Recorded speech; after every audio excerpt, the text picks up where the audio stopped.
మీ ఎలాంటి వ్యాపార ప్రకటనలకైనా వెంటనే మా ఛానల్ సంప్రదించండి. అందరికీ నమస్కారం. నేను శిరీష. ప్రస్తుతం మనతో పాటు ఉన్నారు శ్రీమతి బట్టిప్రోలు విజయలక్ష్మి గారు. అమ్మతో మాట్లాడదాం. నమస్కారం అమ్మ. నమస్కారం అమ్మా. అమ్మ, ప్రతి మాసంలో సంకష్టహర చతుర్థి వస్తుంది. చాలా మంది వ్రతంలాగా ఆచరిస్తూ ఉంటారు, ఉపవాసాలు చేస్తూ ఉంటారు, విశేషంగా పూజలు చేస్తూ ఉంటారు.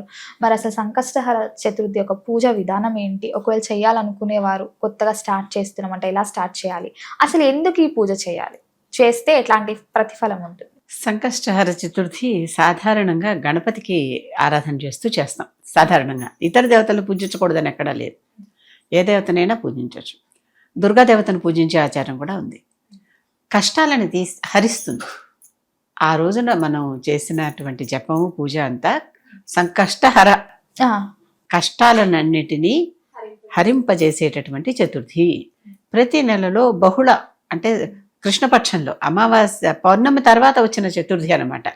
అంటే పున్నమికి అమావాస్యకి మధ్యలో ఒక చతుర్థి వస్తుంది కదా, ఆ చతుర్థి నాడు సంకష్టహర చతుర్థి అంటాం.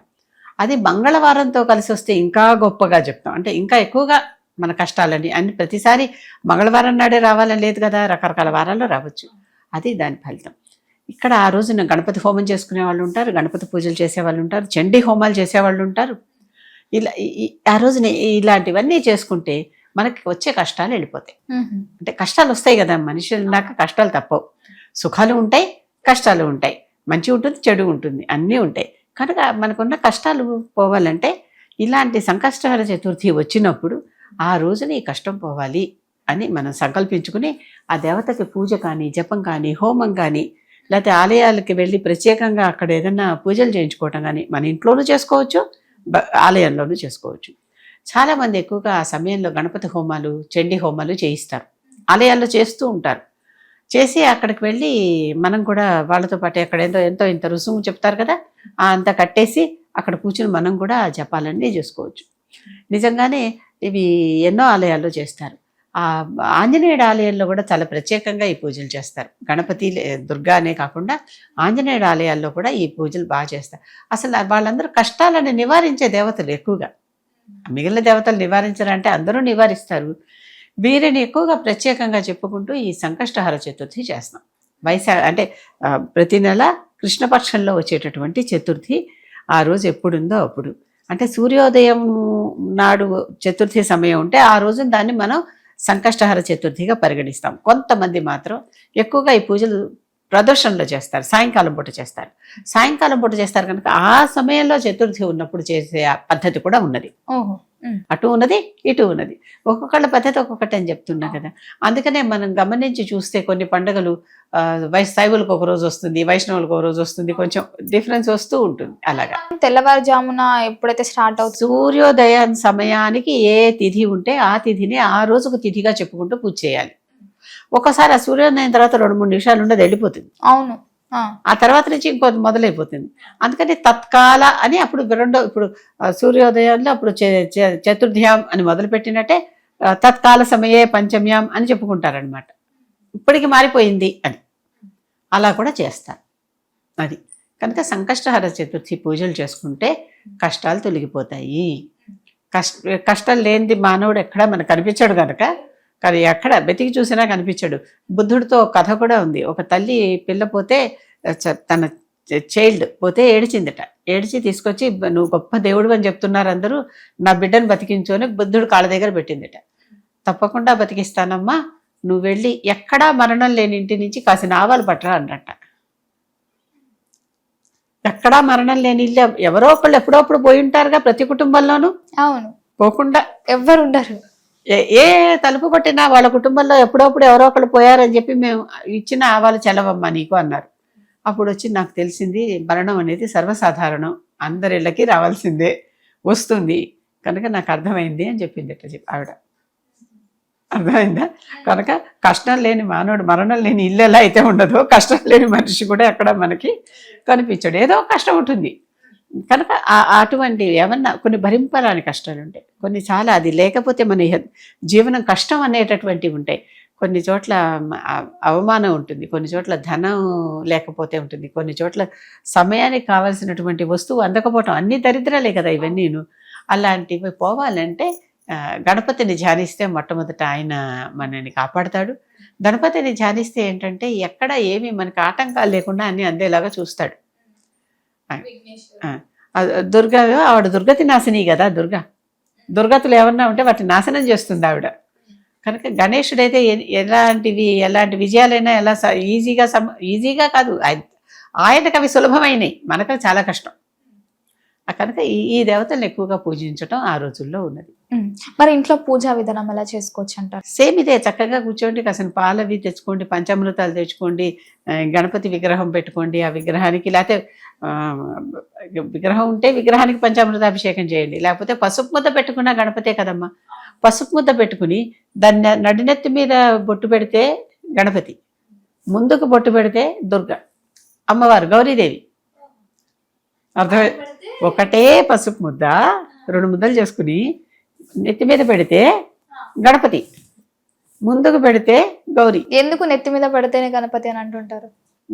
గణపతికి సాధారణంగా అలా పెట్టడం పద్ధతి అంతే. ఇక అక్కడ పెట్టడం, గౌరీదేవికి మనం ఆడవాళ్ళకి ముందు బొట్టు పెట్టినట్టే.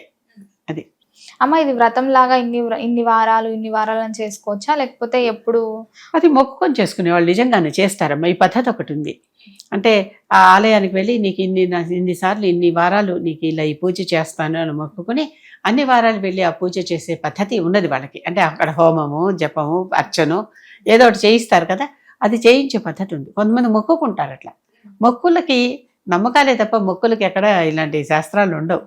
కనుక వాళ్ళ నమ్మకం అది మొక్కుకున్నారు, వాళ్ళ కష్టం పోతుందని మొక్కుకున్నారు. కనుక నీకు నేను 3 వారాలు వచ్చి చేస్తాను, 5 వారాలు వచ్చి చేస్తాను, 11 వారాలు వచ్చి చేస్తాను అంటే 11 నెలలు అవుతుంది. అప్పుడు నెలకోటే కదా అని మొక్కుకునే వాళ్ళు కూడా ఉన్నారు. అసలు ఇలాంటి రోజున దగ్గరకు వచ్చి అమ్మవారి గుడిలోనో గణపతి గుడిలోనో వెళ్ళి సేవ చేసేవాళ్ళు ఉన్నారు. ప్రతి సంకష్టహర చతుర్థి నాడు వచ్చి నీ గుడి అంతా నేను బట్ట పెట్టి తుడుస్తాను, ఇలా మొక్కుకునే వాళ్ళు కూడా ఉన్నారు. అంటే కష్టం పడుతున్నావు, కష్టం దేవతకు పడుతున్నావు, ఆ కష్టం అయిపోయింది, పడాల్సిన కష్టం తీరిపోయింది. ఎక్కడో పడాల్సిన కష్టం ఇక్కడ పడు. దేవాలయాల్లో మరి దేవాలయం అంతా గుడిచి తుడవాలంటే తేలిక కాదు కదా, ఎంతో కొంతమంది అక్కడ చేస్తున్నాం కదా మనం పని. కనుక దేవాలయాల్లో ఇలాంటి సేవలు చేస్తే సాధారణంగా ఊడవటం తుడవటం మనం విడిగా అన్ని విషయాల్లో చూస్తే అది కొంచెం తక్కువ పనిగా పరిగణిస్తాం. దేవాలయాల్లో ఇలాంటి తక్కువగా పరిగణించేటటువంటి పనులు, అమ్మ మేము దాసులం నీకు పనివాళ్ళం అని చెప్పుకుని ఈ పని చేస్తే చాలా హ్యూమిలిటీ అన్నమాట. అది దేవత దగ్గర మనం పూర్తిగా సర్వస్వ శరణాగతి చేసినట్టు. అలాంటివి చాలా ఫలిస్తాయి. సినిమా నటి కాంచన్ గారు చాలా కాలం ఫిలిం నగర్ ఆలయంలో, ఫిలిం నగర్ వాళ్ళు కట్టించుకున్న ఆలయం ఉంది, సినిమా వాళ్ళు కట్టించుకున్న ఆలయం, ఆవిడ గుడిమెట్లన్నీ తుడిచి సేవ చేశారు.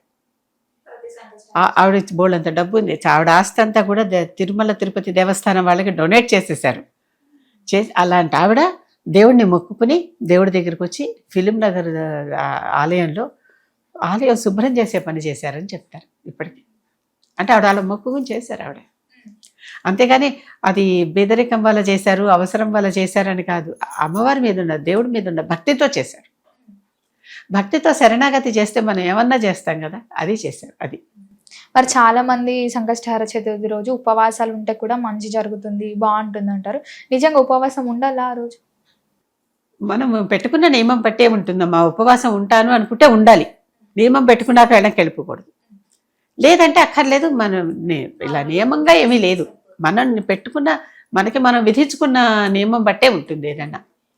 కనుక ఇవాళ నీకు అమ్మ ఏమైనా సరే ఇవాళ నేను నీకు మల్లెపూలతో పూజ చేస్తాను అన్నారు అనుకోండి, కష్టమైనా సరే మల్లెపూలు సేకరించుకొచ్చి పూజ చేయాలి. నా దగ్గర అలా ఒకళ్ళు ఉన్నారు, మేము ఈ రకం పూలతోనే పూజ చేస్తామన్నా అండి, ఎక్కడా దొరకలేదు, మీ ఇంట్లో చెట్టుకు ఉన్నాయి 4 పూలు, అవి తీసుకెళ్ళొచ్చా అని అడిగారు ఒకసారి ఒకళ్ళు వచ్చి. అవి తీసి ఇస్తే వాళ్ళది పూజ చేసుకున్నారు. అంటే మనం మొక్కున్నారు, అవి ఎక్కడ దొరకట్లేదు, బయట దొరికేవి కాదు, ఆ రకం పువ్వులే కావాలి. వాళ్ళు ఇలా వెతుక్కుంటూ వస్తే మా ఇంటి బయట ఏవో కాసిన 4 పూలు దొరికి తీసుకెళ్ళమన్నా చేసుకున్నారు. అలాంటివి ఉంటాయి. అమ్మ, చాలా మంది ఇప్పుడు మనం అనుకుంటుంటాం ఏమని అంటే, ఇప్పుడు ఈ పూజకి ఈ కలర్ దుస్తులు వేసుకుంటే బాగుంటుంది, విశేషంగా బాగుంటుంది అన్నప్పుడు, ఇలాంటి సంకష్టహార చతుర్థి పూజలు చేస్తున్నప్పుడు ఏ రంగు ధారణ చేస్తే బాగుంటుంది అంటారు? సంకష్టహార చతుర్థి గణపతికి చేస్తే ఎరుపు రంగు దుస్తులు వేసుకోండి. ఆయన ఎరుపు. ఎరుపు అంటే ఇష్టమా? అసలు ఆయన కథ వర్ణమే ఎరుపు వర్ణం. మనకు కొంచెం ఎల్లోయిష్ కనిపిస్తారు కదా ఆయన. ఎలోయిష్ అంటే మనం చేస్తాం, సింధూరం పూస్తున్నారా? ఎర్ర రంగు గణపతులు చూడలేదా ఎక్కడ? చూడండి, ఓకే. పసుపు పూస్తే అమ్మవారి కోసం చేస్తుంటే పసుపు పెట్టుకోండి. అలా అంటే అందరికీ అన్ని రంగులు ఇష్టమే, కానీ ముఖ్యంగా వాళ్ళు దేంట్లో ఉంటారు అంటే ఆయన పగడపు రంగులో ఉంటాడు. గణపతి పగడపు రంగులో ఉంటాడు కనుక పగడపు రంగులో ఉన్నటువంటి గణపతిని ఆరాధిస్తే పూర్తిగా అసలు స్వరూపాన్ని ఆరాధించినట్టుగా భావిస్తూ ఆయన చాలా మొత్తం మన దగ్గర షట్చక్రాలు ఉన్నాయి కదా, సహస్రారంతో కలిపితే 7. ఈ షట్చక్రాలు ఉన్నాయే, ఆజ్ఞ నుంచి మూలాధారం దాకా పైనుంచి కిందకి చెప్తే ఆ మూలాధారం దగ్గర గణపతి ఉంటాడు. అక్కడ రంగు ఎరుపు. ఇంద్రధనస్సులో ఉన్న 7 రంగులు, సహస్రారం నుంచి గణపతి దాకా 7 రంగులు, ఆ చివర విబ్జార్ రెడ్, ఆ రెడ్ గణపతిది. అమ్మ మొత్తం మీద మాకు తెలియని ఎన్నో మంచి విషయాలు తెలియజేసినందుకు ధన్యవాదాలు.